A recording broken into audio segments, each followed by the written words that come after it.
Despite South Africans doing all they can to stretch every rand when they buy food, figures from Statistics South Africa shows that the country wastes about 10.3 million tons of food a year.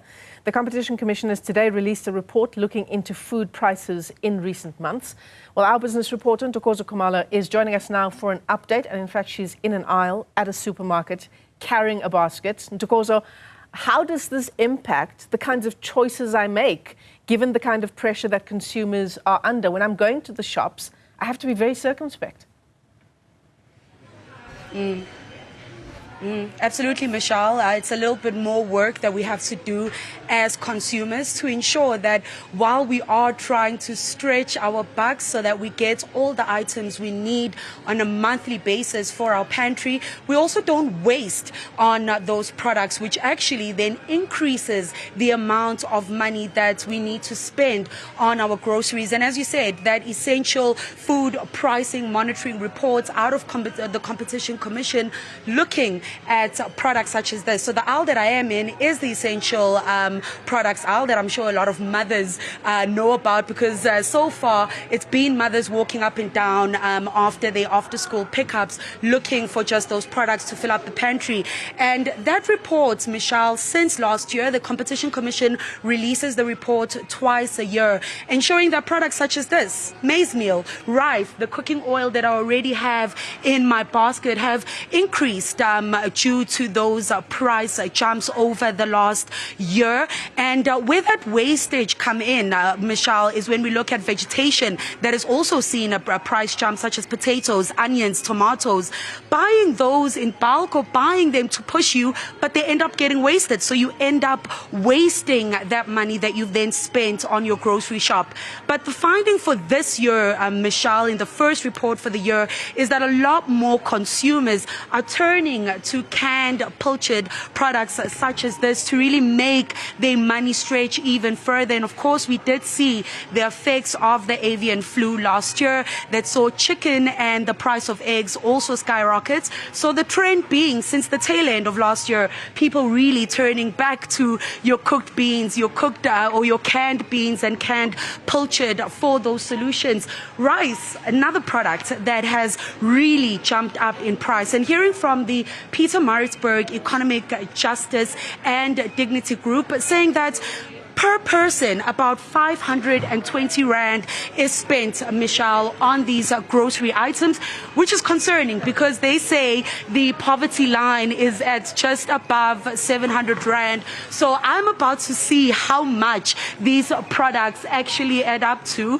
and whether it does go over that 500 rand. But this is just a basket that would be for one single person to really ascertain how much they would spend, and I am seeing this being probably slightly over 500 rand. She is going to check for me there, and that is really some of the things that consumers have to deal with on a daily basis. And when you do find a few coins, Michelle, at the end of your shop, perhaps getting yourself a chocolate or getting your child a ball. But let's hear what SPAR had to say when it comes to just how consumers can ensure that once they have done their grocery shop, they do not see any wastage, but that that shop actually lasts them through the month. Listen to this while I wait to see what my tally is at the end of the shop, Michelle.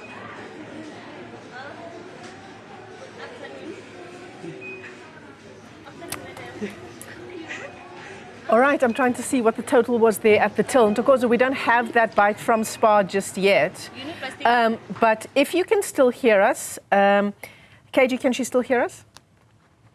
I see your total there is just under 170 rand, Ntokozo. Under 170 rand, Michelle, but remember, this is still missing things like sugar, things like salt, things like the vegetables, tomatoes, onions, potatoes that make up a meal. So really, these are just some of the basics that the Competition Commission says that over the last year, and as they're doing their reports this year, they are constantly seeing those price jumps on these food items. And some of the shoppers that I've seen here, Michelle, a lot of them return retired gogos that are just looking for those few items, saying that they now spend a lot more time scrutinizing the prices, even on the products that generally would be affordable for them. They now take a second look before they pick it up, and some of them even going as far as picking up couponing, Michelle, and as someone who used to watch, people collect coupons, that seeming to make a comeback before someone goes out for their shop, actually looking at the paper, looking at the promos to find where those best deals are. But again, I think just to round up from the wastage side, it was saying on things like vegetation, buy vegetation that you will use on the day. So if you're buying perhaps a full cabbage, instead of going for a special where you're getting 2 cabbages, take that 1 cabbage, cut up a portion, use it for coleslaw, cut up another portion, store it away and freeze it for the next week, and then another portion to use in that week. So that avoids you actually having to chuck away a large portion of that cabbage. So it was just solutions like that were coming up, but we'll have those details for our viewers a little bit later on for them to see how they can really save when it comes to those skyrocketing food prices, Michelle. Khumalo, thanks very much indeed for that update. And yeah, absolutely, food prices soaring, and just those few items coming to just under 170 Rand there from Ntokozo. Of course, she's not bought any vegetables or meat or anything like that. Consumers are under pressure. Still ahead for you this